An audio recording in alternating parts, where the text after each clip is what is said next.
Hello friends, welcome to the next tutorial of bug bounty hunting program. In this tutorial, we will learn how to write a structured query language.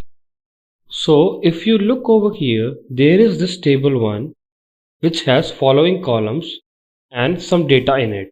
So if I want to fetch everything from this table, my command will be select star from table 1, where star stands for all the columns and table 1 is the table name.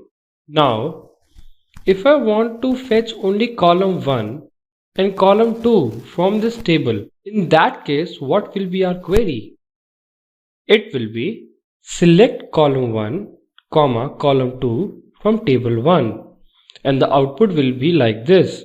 It will give the result of all the data that is present in column 1 and column 2 as we have asked for it.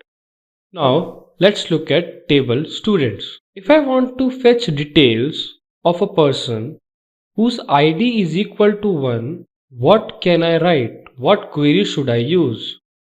I will use select star from student where ID is equal to 1. This query means that it will select everything from students, that is from this table where ID is equal to 1. So it will select everything that is with ID 1 and it will give us this output. In place of 1, I can also use the following.